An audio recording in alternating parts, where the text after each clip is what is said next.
Okay? Now, subnet mask can be drawn in two different ways. Okay? You can write it out explicitly like this, or you can have this right here, the slash notation. Well, a 255.255.255.0 looks like this in binary. You have a 1, 2, 3, 4, 5, 6, 7, 8 dot 1, 2, 3, 4, 5, 6, 7, 8. That's 16, 17, 18, 19, 20, 21, 22, 23, 24, and that is their slash 24 notation. Okay? So if you have that there, again, easy to say, you know, where the ones stop, where the zeros begin, that's where I'm drawing my line. And that happens to be from the third item. So if I draw my line there, I belong to the 1011 network. You guys see that?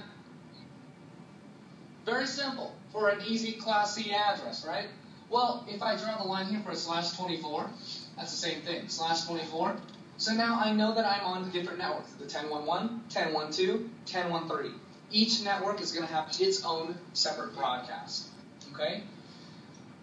Now, when I think about the host bits here, okay, notice that 34, 101134, and that 101137, they're using the same subnet mask. So by default, if I try to send anything from host A to host B right here, I know that I belong to the same network. Therefore, do not send this to my default gateway whatsoever. I already know how to get on my same network segment. And I technically can use a broadcast for things like neighbor discovery, right? But if I try to send to somebody else over here, notice if I check my system, right? I'm a source of a 101134 with this subnet mask. If I'm going to this destination here, again, the destination, I don't care what the subnet mask is here. I just look at this here and I say, hey, is that the same as this guy? Okay? They belong in separate networks, so here I'm going to send it to my default gateway. Let my router make the routing decision. Okay? That's basically it. And again, I'm just drawing out the 255.255.255.0 one time. Again, just so you know that that's where I'm drawing my line.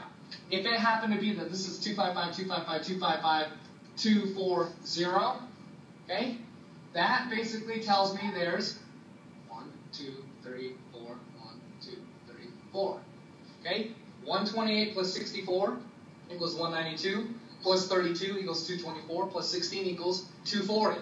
So now what I'm going to do here, if it was in fact a 240 right there, I would then draw my line right here. Okay? And if that was the case, I would have to draw 32 in binary. Well, 32 in binary looks like a 34, 0, 0, 1 for the 32-bit, 0, and then I need 2 more, right? 0, 0, 1, 0.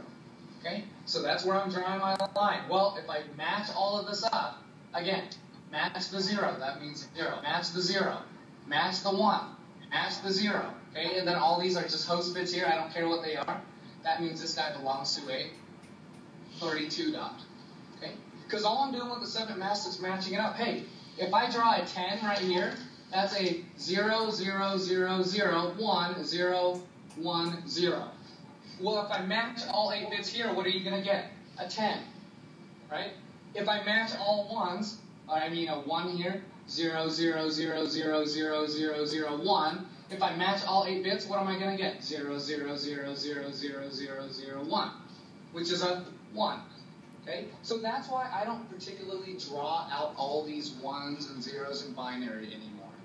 Okay?